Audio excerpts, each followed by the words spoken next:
Sir एक बहुत interesting सी चीज़ है कि लॉ सर हम सबको अफेक्ट करती है सर डेली लाइफ में, तो ऐसी क्या चीज़ें हैं sir? In our daily life, a layman also don't know that articles or don't law complications, but we utilize that law in our daily life. Sir speaking of sir criminal law में भी recently काफ़ी major changes हुए हैं sir. जी। Community service मतलब अगर कोई minor offences है तो उसके लिए इम्प्रिजनमेंट में ना डाल के उसको एक मौका दिया जाए, सोसाइटी की वो सेवा करे, to serve the society. As well as वो उसको अपने मिस्टेक को सुधारने का मौका मिल जाता है। वो चाहे ग्रीनरी के रूप में हो सकता है, पेड़ पौधों की सेवा के रूप में हो सकता है, या फिर स्वच्छता अभियान के अंतर्गत हो सकता है। Alternative dispute resolution is a mechanism that resolve dispute in alternative way. जी। जैसे कि लॉ का जो करियर है, पहले जो ट्रेडिशनल वो है वो माना जाता था कि कोर्ट रूम। हाँ जी बिल्कुल। अब जो है क्या है कि अब ये जो है पॉलिसी डिसीजन मेकिंग में भी जो लॉ ग्रेजुएट्स हैं उनको अपॉइंट किया जा रहा है पॉलिसी डिसीजन मेकिंग में। लॉ एक सर ऐसा करियर है सर जहाँ पे आपको you always have to learn on your job, मतलब आपको कभी भी ऐसा नहीं है कि आपकी पढ़ाई खत्म हो जाएगी। If you are 75 years old but you will have to cannot study because कभी भी चेंजेस आते हैं, अमेंडमेंट्स आते हैं। One more thing you have heard about ignorantia facit excusat, ignorantia lexis non excusat means ignorance of fact is excusable but ignorance of law has no excuse. No excuse.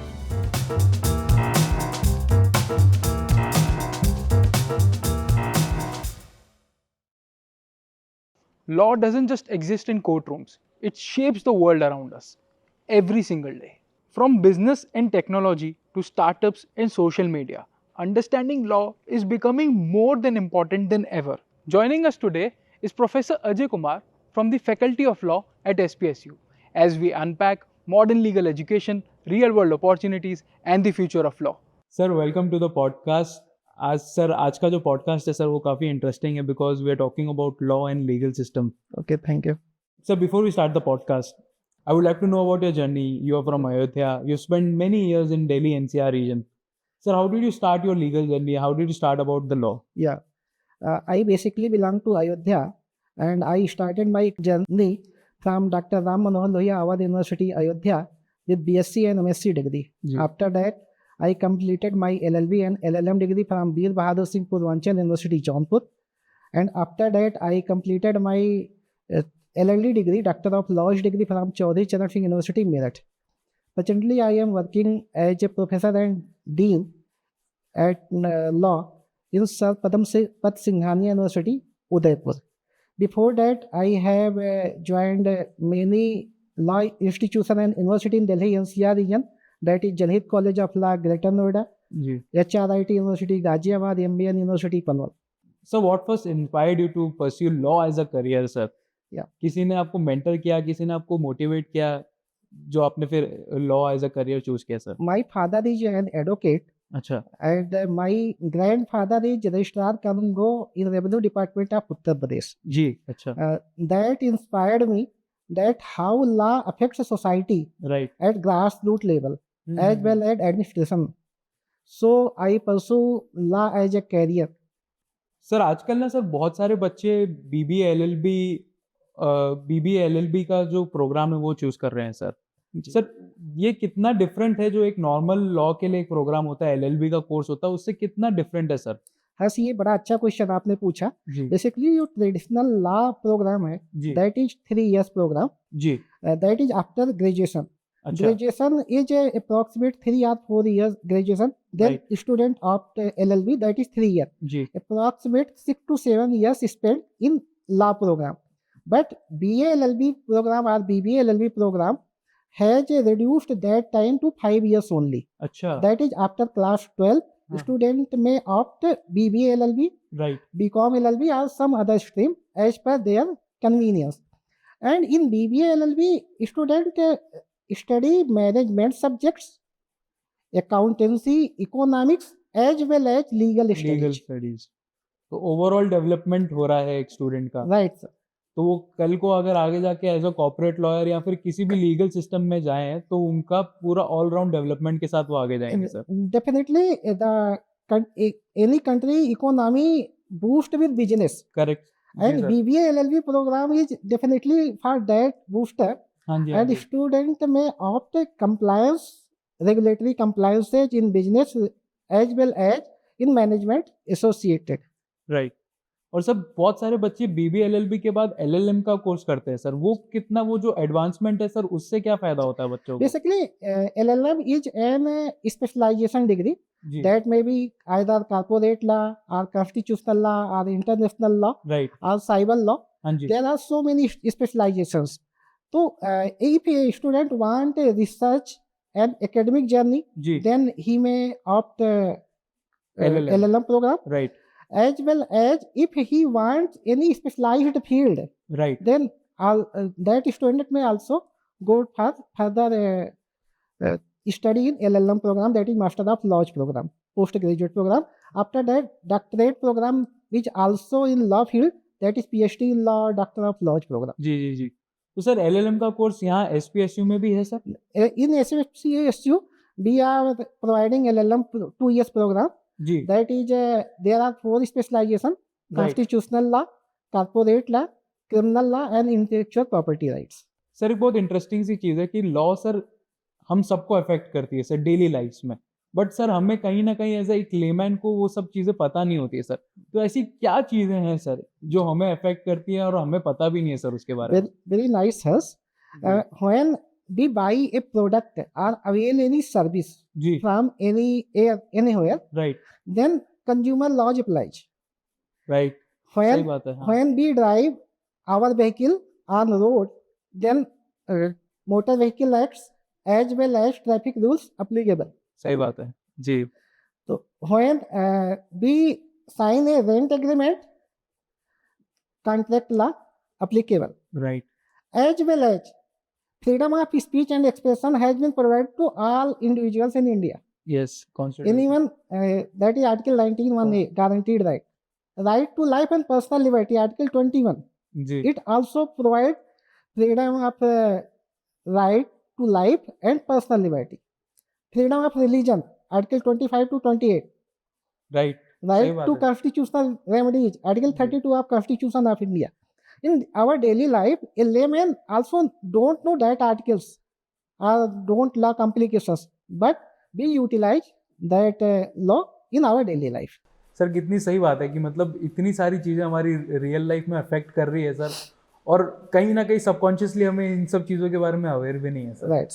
Sir speaking of sir criminal law में अभी recently काफ़ी major changes हुए हैं sir. जी. एक legal expert के perspective से sir ये कितना इम्पोर्टेंट चेंजेस हैं sir? In India, there is Indian Penal Code 1860, जी, a criminal law, as well as Code of Criminal Procedure, that is also colonial era law.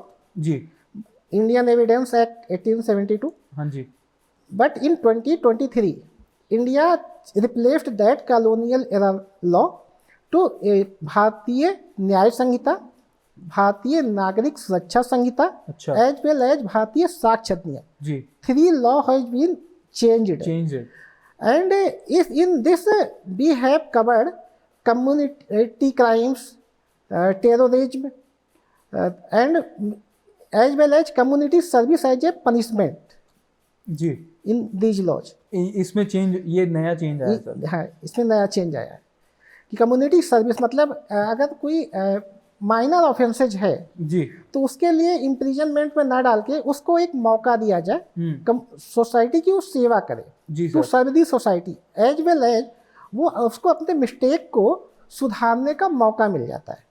जी, तो जी, ये जो है एक अच्छा कॉन्सेप्ट हमारे यहाँ रिफॉर्मेटिव जस्टिस, मतलब पहले जो कॉन्सेप्ट था पुनिटिव जस्टिस, मतलब किसी ने अगर कोई क्राइम किया है तो उसको पनिश करना है. जी, यहाँ पर हमें पनिश नहीं करना है, पनिश की जगह क्या है, हम रिफॉर्मेशन को मतलब उसे सुधार करना है. उसको एक मानते हैं कि वो एक बीमारी है और उसको हम अगेन जो है उसमें कुछ इम्प्रूवमेंट लाके रिफॉर्म कर सकते हैं. सर ये कम्युनिटी सर्विस का जो चलन है यूएस में काफी टाइम से है सर. हाँ अभी जी, ये हाँ जी. इंडिया में भी आप जैसे कि बता इंडिया रहे में हैं अभी कि 2024 1 जुलाई 2024 से ये लागू हो गया है. 2024 से यहाँ पे भी स्टार्ट हो गया है.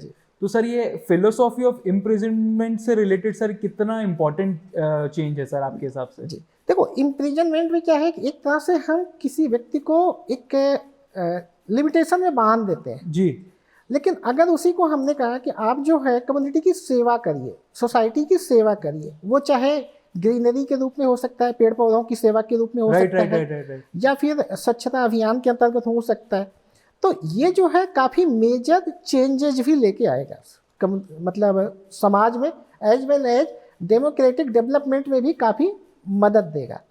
तो ये काफ़ी अच्छी चीज़ है सर। मतलब सर हम ये भी सुन रहे हैं कि सर ऑल्टरनेटिव डिस्प्यूट रेजोल्यूशन पे भी काफ़ी बातें की जा रही है और बहुत सारे लोग ये जो तरीका है उसको अपना रहे हैं सर। सर आपके हिसाब से ये कितना सही और गलत है सर? देखिए, alternative dispute resolution is a mechanism that resolve dispute in alternative way. जी। The traditional way of to settle a dispute in the court is in the court, क्योंकि उसमें सर टाइम भी लग जाता है काफी। It is a time taking process ji. and very cost effective भी है। अब अगर हम ADR की तरफ जाते हैं तो वहाँ पर हमें क्या है, कोड के जो हर्डल्स है, मतलब code of civil procedure, code of criminal procedure, Indian evidence act, उनसे हम बच जाते हैं और हम जो है एक आर्बिट्रेटर या फिर एक मीडिएटर अपॉइंट करते हैं। जो पार्टीज होती है वही मीडिएटर या आर्बिट्रेटर अपॉइंट कर सकती है और वो वहाँ पर एक आर्बिट्रल अवार्ड या फिर सेटलमेंट एग्रीमेंट की तरफ हम बढ़ते हैं जी। तो इससे क्या होता है, कोर्ट का जो प्रीसियस टाइम है, there are million of cases pending in the court और कॉस्ट भी बच जाती है। तो वो जो है कोर्ट में इतने सारे मिलियन आपके जो है जो पेंडिंग है केसेस, उससे जो है क्या है कि अगर हम इन एडीआर को मैकेनिज्म को अप्लाई करें, खासकर फैमिली डिस्प्यूट्स और बिजनेस डिस्प्यूट्स में जी, तो ये काफ़ी मददगार सिद्ध होती है, काफ़ी हेल्पफुल होती है और जो है आसानी से उसका मैटर को रिसॉल्व आउटसाइड द कोर्ट हम कर सकते हैं। तो सर ऐसा नहीं कह सकते कि जस्टिस नहीं मिलेगी इंसान को, जस्टिस इसमें क्या है कि एक तरह से बोथ पार्टीज आर विनर, एक रेजोल्यूशन मिल रहा है। बिल्कुल, बोथ पार्टीज आर विनर, मतलब उसमें जो है दोनों पार्टी म्यूचुअली एग्री हो रहे हैं, मतलब उसमें किसी को ये नहीं लगता कि मैं जीता और मैं हारा, वहां पर वो फीलिंग नहीं आएगी। तो ये काफी अच्छा कॉन्सेप्ट है और इंडिया में भी इसके लिए बकायदा एक एक्ट भी बना है, आर्बिट्रेशन एंड कंसिलिएशन एक्ट 1996 में एक एक्ट भी बनाया गया और आज जो है वो काफी अच्छा काम भी कर रहा है। और इवन जो है कोर्ट में भी जब फैमिली डिस्प्यूट्स में खासकर डाइवर्स के केसेस के लिए जाते हैं तो सबसे पहले वो मीडिएशन, कोर्ट भी उसको मीडिएशन सेंटर की तरफ रेफर कर रही है। तो उसके पीछे रीजन यही है कि अगर वो परिवार बच जाए, मीडिएटर क्या करता है, बेसिकली परिवार को बचाने की कोशिश करेगा जी, या बिजनेस को बचाने की कोशिश करेगा। हाँ जी, हाँ जी। तो वो चीज़ें जो है आउट ऑफ द कोर्ट काफ़ी अच्छा ये स्टेप है, arbitration, conciliation, mediation, negotiation, that is a good step under ADR and Bar Council of India has also prescribed that curriculum in the curriculum of all law program. In SPSU we also offer a paper, clinical paper for ADR. अच्छा sir, इसमें जैसे कि आपने example दिया कि divorce एक ऐसा है कि जहाँ पे एज अ मीडिएटर लोग अपॉइंट करते हैं, सर ऐसे और क्या क्या केसेस हैं जहाँ पे हम ADR को एज अ मीडियम वहाँ पे लोग अपना रेजोल्यूशन ले सकते हैं sir? If there is a multinational company, every country is doing business with multinationals जी, तो वहाँ पर जो है जब वो एक कॉन्ट्रैक्ट होता है तो उसी समय आर्बिट्रेशन एग्रीमेंट, एक आर्बिट्रल क्लॉज भी डाला जाता है जी, कि अगर उन दोनों के बीच कोई डिस्प्यूट अराइज होता है हाँ जी, हाँ जी, तो वो अपने डिस्प्यूट को आर्बिट्रेटर के थ्रू सॉल्व कर सकते हैं जी। तो ये जो है यहाँ पर जो बिजनेस एग्रीमेंट है वहाँ पर यूज हो सकता है, फैमिली जो डिस्प्यूट्स है वहाँ पर यूज हो सकता है, जो पेटी सिविल मैटर्स है वहाँ पर इसको हम यूज कर सकते हैं।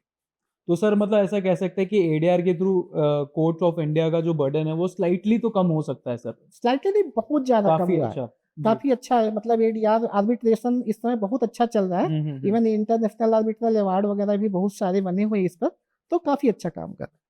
सर आजकल के जो बच्चे लॉयर बनते हैं सर, वो सिर्फ और सिर्फ ट्रेडिशनल वे की तरह एक लॉयर नहीं बनते हैं सर, वो they are doing corporate laws, वो as a corporate lawyer appoint होते हैं, आर्बिट्रेटर, लिटिगेटर्स की तरह अपॉइंट होते हैं sir. Sir over the years अगर देखा जाए कि सर अपना जो लॉ का करियर है वो कैसे इवॉल्व हुआ है सर? बेसिकली लॉ का जो करियर है, पहले जो ट्रेडिशनल वो है वो माना जाता था कि कोर्ट रूम, हाँ जी बिल्कुल। अब जो है क्या है कि अभी जो है आप पॉलिसी डिसीजन मेकिंग में भी जो लॉ ग्रेजुएट्स हैं उनको अपॉइंट किया जा रहा है पॉलिसी डिसीजन मेकिंग में। इसके अलावा जो है वो क्या हो सकता है कि जो there are many international organisations For example, United Nations Organization, UNO, Security Council, UN जी. Labour Commission. So there are so many scope for law graduate to apply there. Right. As well as any industry, if we want to establish an industry जी. or any organization, हाँ जी. there are many statutory compliances. Right. That statutory compliances will be fulfilled by only law knowing person. Okay. So that company also hire that law graduates, as well as legal advisor, जी. law officer. Law officers. That there is also a scope, judges vacancy, judiciary, advocates, corporate lawyers, law firms, LPOs, BPOs. There are so many career options in law field. Sir SPSU में जैसे भी हमने discuss किया कि sir BBA, LLB और LLM के courses भी हैं जी. सर एसपीएसयू ऐसा ऐसा क्या प्लेटफॉर्म देती है बच्चों को जहाँ पे वो अपने सर लीगल की जो स्किल्स हैं, जो और भी अदर स्किल्स रिक्वायर्ड होती है सर, वो यहाँ पे आगे शार्पन अप कर सकते हैं, अपना लीगल करियर आगे बढ़ा सकते हैं. Right. In SPSU we not only focus theory, जी, we also focus on training and practicals. For this, the student may participate in moot court competitions, अच्छा, mock trial, legal internships. There are drafting of pleading and convincing, जी, expert lectures. So that are many good steps has been taken by SPSU. right. And we have also teaching student AI, artificial intelligence, अच्छा, blockchain. In law program, we have introduced that paper also in BBLLE program. तो future advancement के लिए इससे अच्छा और क्या हो सकता है? Right. सर आजकल जो बच्चे हैं सर लॉ को एज अ करियर देख रहे हैं सर, ऐसे आपके हिसाब से सर ऐसी क्या स्किल्स है, ऐसा क्या माइंडसेट उन बच्चों का होना चाहिए जिससे सर वो उनको हेल्प करे अपने करियर में सर? Critical thinking, जी, analysis, जी, in-depth knowledge of the subject matter as well as statutory provisions जी, will help the young lawyers for their careers. Careers sir. Law और ऐसा लॉ एक सर ऐसा करियर है सर जहाँ पे आपको you always have to learn on your job, मतलब आपको कभी भी ऐसा नहीं है कि आपकी पढ़ाई खत्म हो जाएगी. That is, if you are 75 years old, but Yes, you you will have to cannot. study because कभी भी चेंजेस आते हैं, अमेंडमेंट्स आते हैं. One more thing you have heard about ignorantia facit excusat, ignorantia lexis non excusat, means जी, ignorance of fact is excusable but ignorance of law has no excuse. No excuse. अगर आप ये कहते हैं कि मुझे कानून पता नहीं था जी, कि आप जो है बिना सीट बेल्ट लगाए व्हीकल को हम ड्राइव कर रहे हैं और हाँ, हाँ, हमारे ऊपर फाइन हुआ था, हम ये नहीं कह सकते कि मुझे नहीं पता मुझे था नहीं सीट पता. बेल्ट नहीं Right, लगाने right, का कोई फाइन है. मतलब इग्नोरेंस ऑफ लॉ का कोई एक्सक्यूज नहीं एक्सक्यूज है. नहीं है सर. हाँ, फैक्ट है तो 1 मिनट के लिए आपको राहत दी जा सकती है, लेकिन अगर लॉ को आपने तोड़ा है तो जी. निश्चित रूप से उसके लिए आपको पेनलाइज होना पड़ेगा. बिल्कुल बिल्कुल सर. बहुत से बच्चे ना सर, मैं आपको एक कॉन्सेप्ट बताना चाहता हूँ कि सर जो फिल्म्स हैं और जो वेब सीरीज हैं उन्होंने सर बच्चों को काफी इन्फ्लुएंस किया है to choose this career sir. West की भी बहुत सारी सर शोज हैं जैसे कि सूट्स हो गए, बेटर कॉल सॉल हो गए सर. ये ऐसे शोज से सर हमारे जो दोस्त लोग हैं वो काफी इंस्पायर होके sir they have chose this career sir. जी. सर वो जब वो चूज करते हैं तब उनको मे बी इस प्रोफेशन की इंटेंसिटी नहीं पता होती, बट आगे जाके वो समझ में आता है सर. आप उन बच्चों को क्या मैसेज देना चाहते हैं सर? ठीक है, लॉ में जो 10 to 15 ईयर्स आने वाला टाइम है जी, वो लॉ ग्रेजुएट के लिए बहुत ही अच्छा टाइम आने वाला है. और खासकर जब AI आ रहा है, साइबर लॉ आ रहा है, तो कॉम्प्लिकेशंस भी बढ़ेंगे, लिटिगेशंस भी बढ़ेंगे. करेक्ट. और उनके कंप्लायंसेज की भी रिक्वायरमेंट बढ़ेगी. राइट. तो उसके लिए जो है हम निश्चित रूप से किसकी तरफ देखेंगे? लॉ ग्रेजुएट की तरफ देखेंगे. I have seen that the doctors was also doing LLB, MBBS. After MBBS a professional degree already they have, but Right. they are doing LLB to fulfill the regulatory compliances. So legal field is very alarming and it has a bright career option. Not only in courtroom practice, that is corporate, lawyer, litigations, law firm, LPOs, there are so many options. जी, As well as international organizations where student may go. And in the research, law is also doing very well. For example, protection of women from sexual harassment, Right. protection of women from domestic violence, adultery, no more crime. There are so many changes has been developed. And right to equality. India, in Article 40, right to equality, that is, there will be no discrimination of religion, race, sex, caste, etc. So definitely law has no alternative. Sir future secured है sir लोग बच्चों का, क्योंकि sir law एक ऐसी चीज है जो कहीं नहीं जा सकती, कहीं नहीं जा सकती, क्योंकि इसके बिना सर काम ही नहीं चलेगा। बिल्कुल। Sir thank you so much for this podcast sir, आज काफी कुछ सीखने को मिला। Thank you. एंड ऐसी बहुत सी चीजें हैं जिसके बारे में हम आगे भी डिस्कस करेंगे sir. Thank you so much for this podcast sir. Thank you.